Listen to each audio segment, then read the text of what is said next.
Bom dia na paz de nosso Senhor e Salvador Jesus Cristo. É impressionante, e às vezes passa muito desapercebido, o quanto Jesus ensinou nós sermos cristãos, nós sermos crentes na igreja de hoje. Olha bem, quando ele começa o Sermão da Montanha, ele ensina somente coisas práticas referentes ao reino de Deus. Disse isso no começo, eu repeti, para a gente nunca sair do foco realmente do que a gente está ensinando, do que a gente está falando. Jesus ele disse que tudo isso seria praticado no reino de Deus. Tudo que nós estamos falando, todo o Sermão da Montanha, seria prática normal no reino de Deus. Nós precisamos explicar que o reino de Deus ele não começa com a nossa morte e a entrada na vida eterna. O reino de Deus ele começa no momento em que nós aceitamos a Jesus como Salvador, que nós nos tornamos crentes, então isso já é o reino de Deus.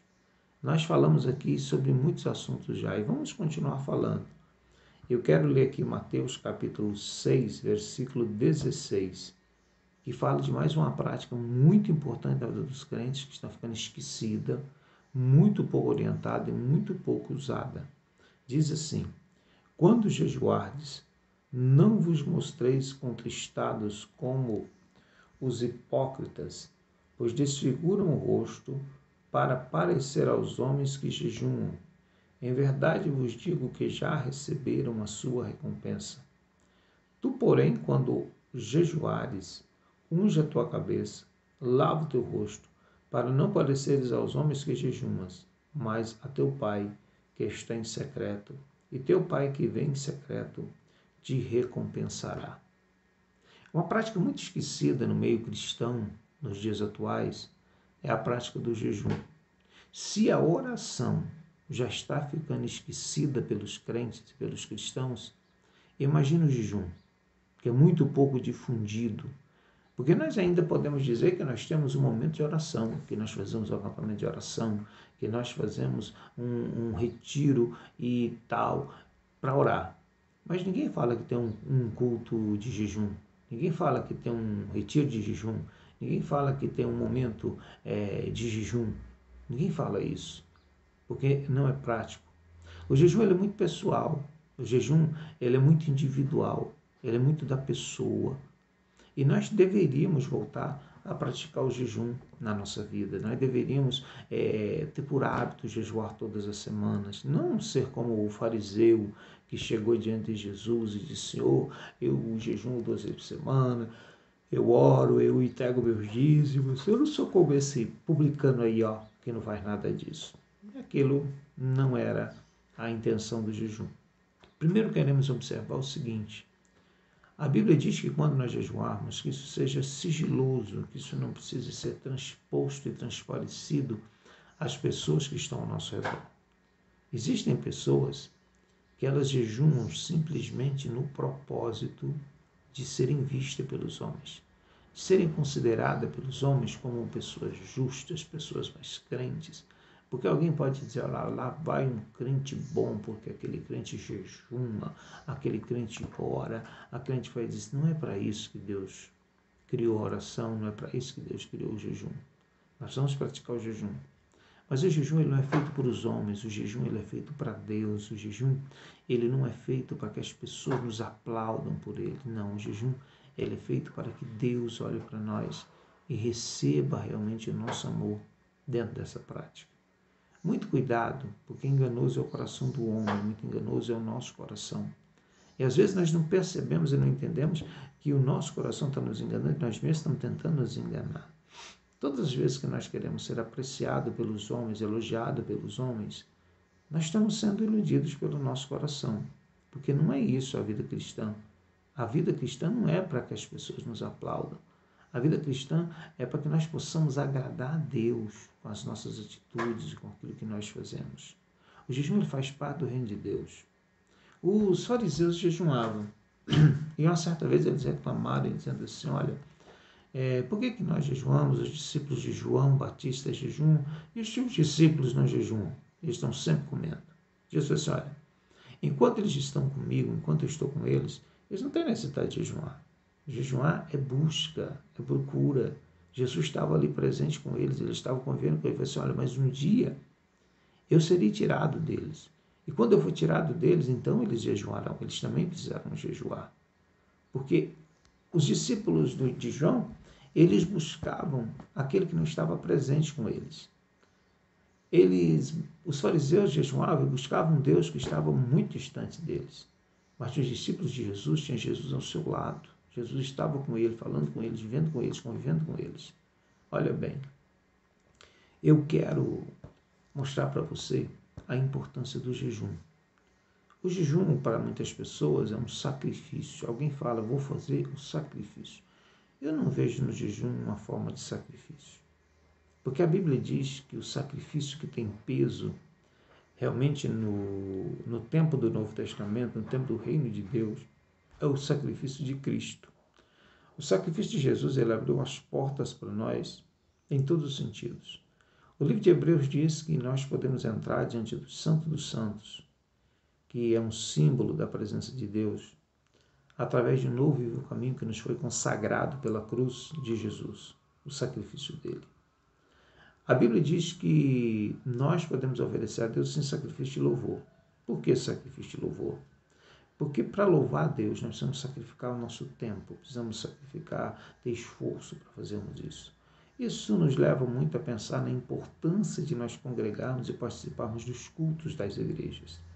Porque naquele momento é o momento que nós separamos para Deus, nós fomos para sacrificar louvor a Deus, nós tiramos o nosso tempo, paramos a nossa diversão, paramos do nosso trabalho, paramos de tudo e tiramos um pequeno período dentro de um culto para glorificar a Deus. Mas a Bíblia não diz que jejum é sacrifício.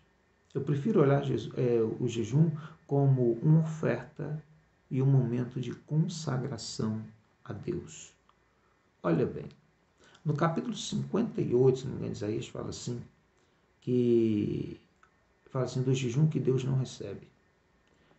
Existem pessoas que elas não jejuam, elas passam fome, porque elas deixam de comer. O jejum, na verdade, ele é um momento de consagração. Ele precisa ser consciente, ele precisa ser um momento de oferta e dedicação a Deus. Vejo pessoas que querem jejuar, mas elas passam o período do jejum diante da televisão, assistindo filmes e programações que satisfazem a sua mente, satisfazem a sua carne.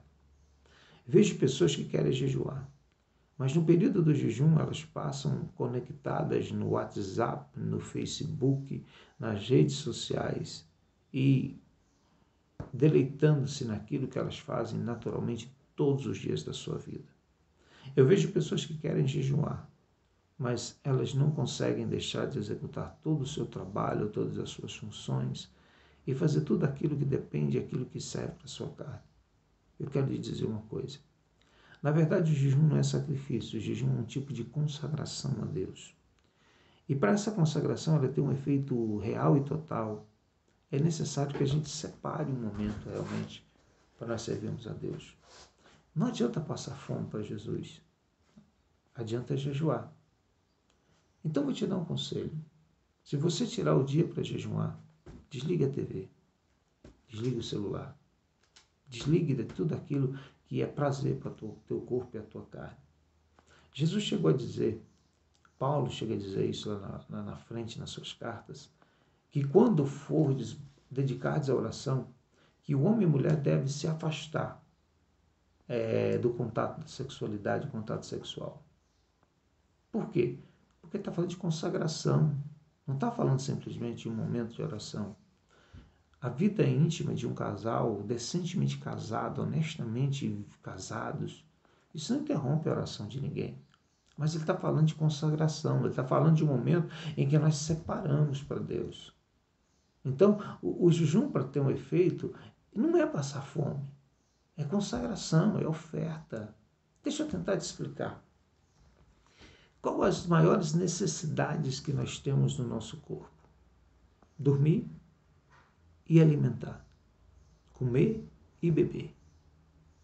Quando nós não comemos e não bebemos e dizemos, Senhor, eu estou passando esse período dessa forma por causa do Senhor, porque eu te amo, para ti. Nós estamos declarando que Deus é mais importante do que nós mesmos. Nós estamos afirmando para Deus que nós estamos deixando de mão as coisas mais importantes para a nossa sobrevivência, para dedicar um período para Ele. As coisas mais prazerosas que existem é o alimento. Por que existe essa guerra de sabores? Por que a indústria culinária é tão poderosa no mundo? Porque a nossa boca é a maior fonte de prazer que existe. Por que as pessoas ficam obesas de tanto comer? Porque comer dá prazer.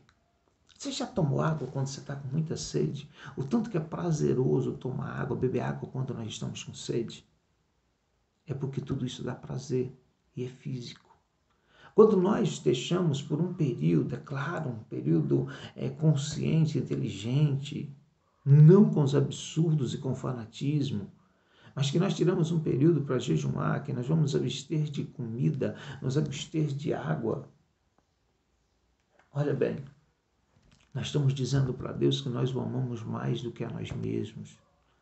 Nós estamos dizendo para Deus que nós o amamos acima de qualquer outra necessidade que nós temos na vida.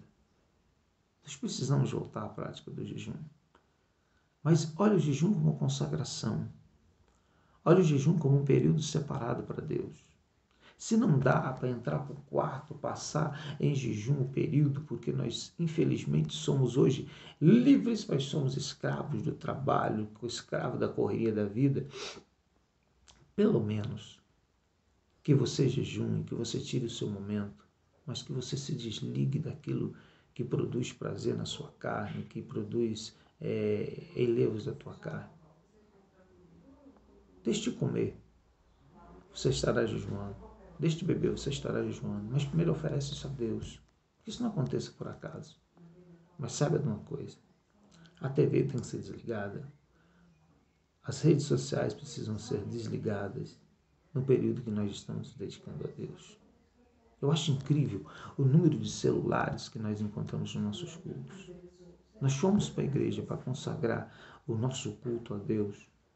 Ou nós fomos para a igreja para estar ligado com as nossas preocupações, no nosso trabalho, no nosso dia, com as informações que pessoas vão nos procurar. Que nós possamos pensar que o jejum nos ensina consagração, que o jejum nos ensina que nós precisamos separar um tempo para Deus. Desligue esse celular quando tu chegar na igreja, ou nem leve. Deixe dentro do carro, deixe em casa. Eu deixo em casa, eu nem levo. Ninguém consegue falar comigo no celular quando eu estou num período de culto. Isso tem sido muito bom para a minha vida. Porque eu já corro tanto, eu já tenho tanto tempo para me dedicar às minhas preocupações da minha vida. Eu preciso ter um tempo para me dedicar a Deus. Você já se preocupa tanto tempo com as suas coisas. Você precisa ter tempo. Que seja 1 hora, que seja 1 hora e meia, que seja um pequeno período da manhã, mas que nós possamos tirar um pouquinho do nosso tempo durante a nossa semana, o nosso mês, o nosso ano, e falar assim, Senhor, esse tempo aqui eu estou dedicando a Ti. E te garanto uma coisa, Deus vai receber esse tempo como uma oferta de cheiro suave diante dEle. Vamos voltar à prática do jejum. Não é passar fome para Jesus, não. É consagrar a Ele, o momento de dizer, Senhor, nós Te amamos mais do que as nossas maiores necessidades físicas que temos. Se eu posso sacrificar comer e beber, por que eu não sacrificaria o momento sem rede social, o momento sem TV, o momento sem contar piadas, o momento sem estar resolvendo negócios, o momento sem estar negociando, comprando e vendendo? Tente separar um momento para Deus e diga, Senhor, estou consagrando a Ti esse período. Que seja 1 hora, 2 horas, 3 horas, uma parte da manhã. Se você conseguir fazer isso 24 horas durante o dia, muito melhor ainda. Se você conseguir fazer como Moisés, ir para o monte e ficar 40 dias, nós não vamos conseguir, porque o nosso físico não vai suportar isso. Mas nós temos exemplo de homens de Deus que fizeram isso e foram muito bem-sucedidos na sua vida e na sua história. Que Deus te abençoe, em nome de Jesus.